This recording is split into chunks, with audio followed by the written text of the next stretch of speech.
Let's continue with the diagnosis according to 8 principles. Overview Part 2. Diagnosis according to 8 principles. Using the 8 principles in practice requires flexibility. One must accept that there may be a contradiction within the same diagnosis. One must learn to understand the dynamics and relationship between the individual components. This means that it is then possible to accept contradictions such as heat and cold, deficient and excess. Interior and exterior are not just in the same patient, but also in the same disorder. It is important to perceive and comprehend the imbalance as dynamic processes of change. Imbalances create new situations that in final end can be the opposite of themselves. The following example considers spleen-yang deficient.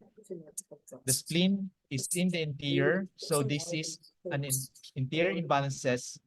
Yang deficient is a deficient condition. Because it is a yang that is deficient, there will be a lack of physiological heat. Spleen-yang deficient is therefore an interior yang deficient cold condition. Spleen-yang deficient will often lead to the formation of damp.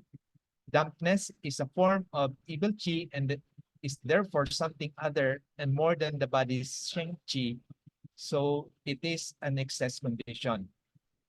The dampness is an interior. This means that dampness is therefore defined as being an interior excess condition. Dampness is yin in nature, but on the other hand, it is neutral in its temperature. Dampness is therefore an interior yin excess condition, but is neither hot nor cold. Spleen-yang deficient resulting in dampness is thereby a condition of interior yang deficient cold and interior yin excess at the same time.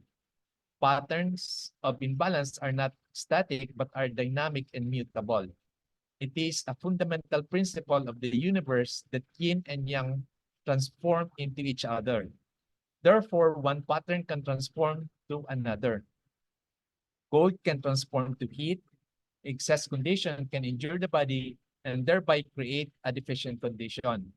Interior imbalances can become interior and so on.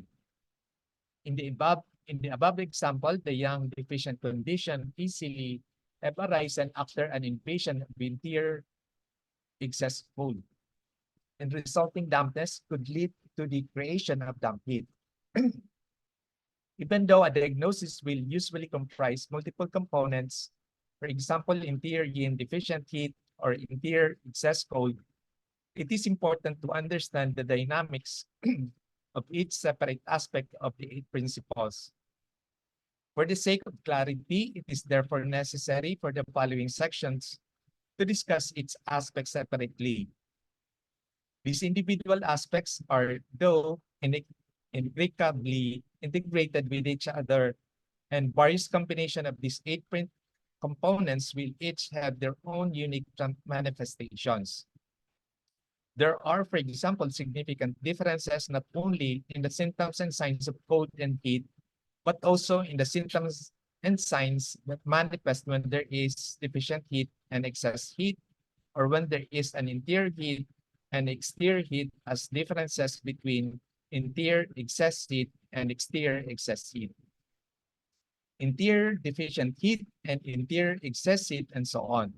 It is important to have this in mind when you read the following sections. Interior and exterior imbalances. The differentiation here is between where in the body the imbalance is located, not what it is that has created the imbalance.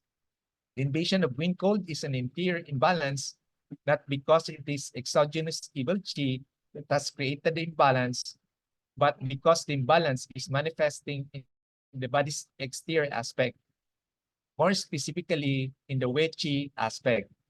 This means that even if the imbalance is caused by the presence of an exterior pathogen, it is exogenous evil qi is located in the interior aspect of the body. It is by definition an interior pattern, as well as identifying in which aspect of the body an imbalance is located. Interior and exterior will often give an indication of how serious an imbalance is. Exterior imbalances are usually less serious than interior imbalances, because it is the sangpo organs and the vital substance that is affected when there is an interior imbalance. Thank you for your attention.